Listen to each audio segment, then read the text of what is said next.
जय हिंद, जय भारत। कैसे हैं आप लोग? मैं आशा करता हूं आप सब खुश होंगे, मस्त होंगे, स्वस्थ होंगे। और आपके सामने फिर हम उपस्थित हुए हैं एक बार, और क्लास 10th में बायोलॉजी में एक इम्पॉर्टेंट टॉपिक पढ़ाने के लिए। तो देखिए, बहुत ही बेहतरीन ढंग से pollination, pollination,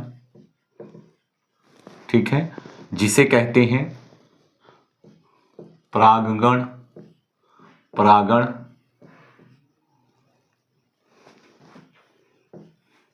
next fertilisation, fertilisation,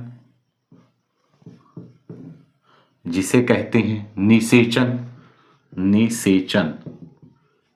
तो देखिए, परागण या निषेचन किसे कहते हैं, ठीक है, इसके बारे में बताएंगे। परागण या निषेचन क्या है? तो देखिए, निषेचन किसे कहते हैं सर्वप्रथम जानिए। किसी पुष्पीय पौधे में जब मेल गैमीट्स जो होते हैं वह किसी वर्तिकाग्र पर पराग नलिका के द्वारा अंडाशय और में तथा उसके पश्चात फलस्वरूप बीजांड में जाकर जो है आपके गुणित होते हैं, ठीक है। और गुणित होने के पश्चात जो द्विगुणित बनता है, जाइगोट बनता है। तो जाइगोट जो है बनने की क्रिया निषेचन कहलाती है, ठीक है।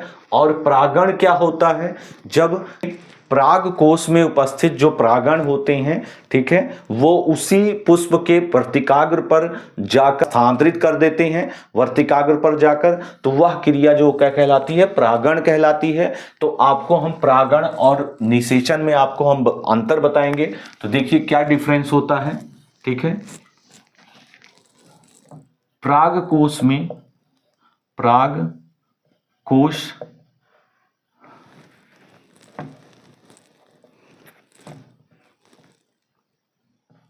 कोश में बने परागण, परागकण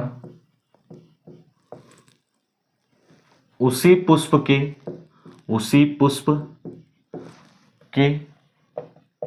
वर्तिकाग्र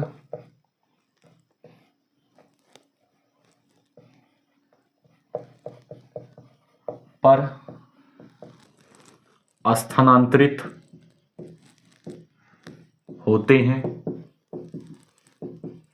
ठीक है। फर्टिलाइजेशन में क्या होता है? नर तथा मादा युग्मकों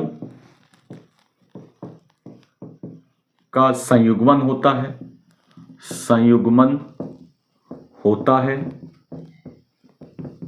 ठीक है। तो इस प्रकार से परागण क्या है? परागण क्या है? पराग कोश में बने जो परागकण होते हैं उसी पुष्प के वर्तिकाग्र पर स्थानांतरित होते हैं, या उसी पुष्प के वर्तिकाग्र पर जाकर एकत्रित हो जाते हैं, ठीक है, वह परागण कहलाती है। फर्टिलाइजेशन क्या है? नर व मादा युग्मकों का संयुग्मन फर्टिलाइजेशन या निषेचन कहलाता है। नेक्स्ट पॉइंट बताएंगे हम। फर्स्ट पॉइंट था, सेकेंड पॉइंट, यह निषेचन, निषेचन के पहले होने वाली क्रिया है।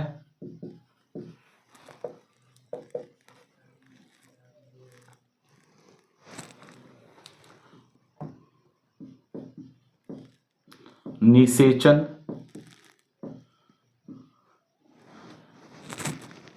क्रिया पूर्ण होने के लिए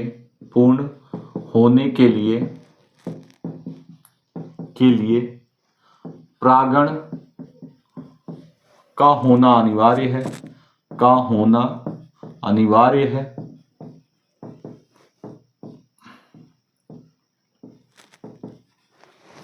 ठीक है। जबकि देखिए, पॉलिनेशन या परागण जो है वो निषेचन के पहले होने वाली क्रिया है। जब परागण क्रिया कंप्लीट होगी तभी निषेचन क्रिया पूर्ण होती है।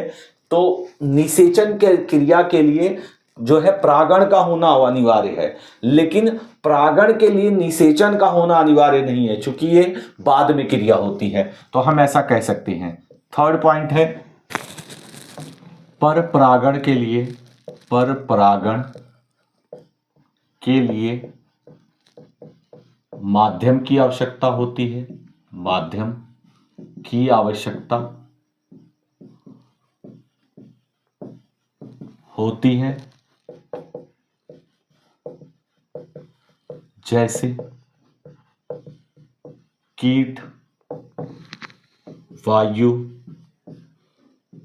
जल आदि।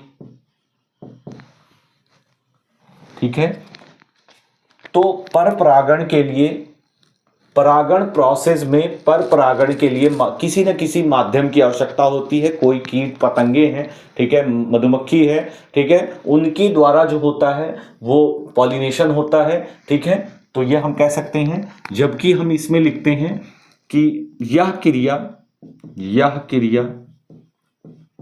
प्रागनलिका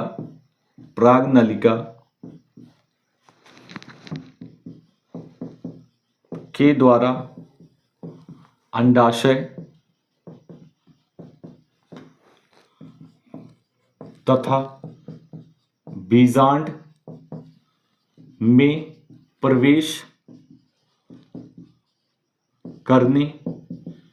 बीजांड में प्रवेश करने के बाद होती है।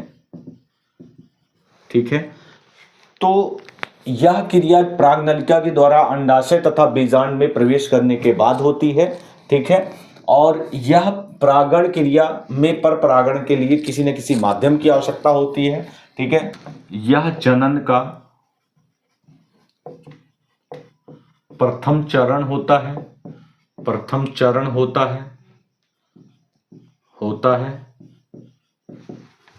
यह जनन का द्वितीय चरण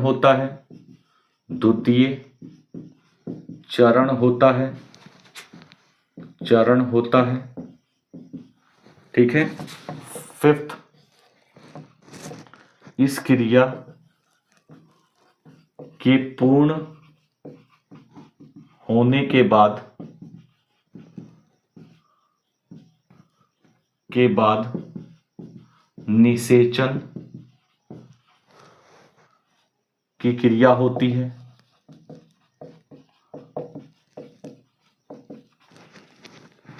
इस क्रिया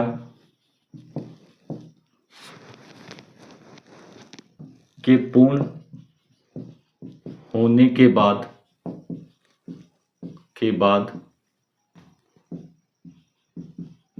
फल या बीज का निर्माण होता है।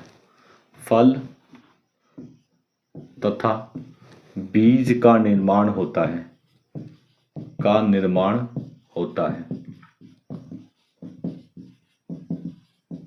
ठीक है, तो इस प्रकार से हमने आपको पॉलिनेशन और निषेचन के बारे में बताया। ठीक है, पॉलिनेशन क्या है, तो इसमें हमने बताया कि किसी भी परागकोश से जो परागकण होंगे वो वर्तिकाग्र पर जाकर एकत्रित होंगे। ठीक है, स्थानांतरित होंगे, तो वह क्रिया परागण कहलाती है। और निषेचन क्या कहलाती है, नर तथा मादा युग्मकों का संयुग्मन या संलयन आपका क्या कहलाता है, निषेचन कहलाता है। ठीक है, मैं आशा करता हूं आपको इसे समझ में आया होगा। ठीक है, एक बार दो बार रिपीट करेंगे। बोर्ड एग्जाम की दृष्टि से इस प्रकार से जो है अंतर पूछा जाता है, इसलिए हमने आपको सबसे पहले इसको बताने का प्रयास किया है। बाकी जो आपको समझ नहीं आता है, बायोलॉजी, केमिस्ट्री, फिजिक्स में जो भी टॉपिक आपको लगते हैं कि वो आपको समझ में नहीं आ रहे हैं, तो उसको हमें कमेंट के माध्यम से आप बता सकते हैं। निश्चित रूप से आपको हम बहुत ही आसान तरीके से समझाने का प्रयास करेंगे। धन्यवाद।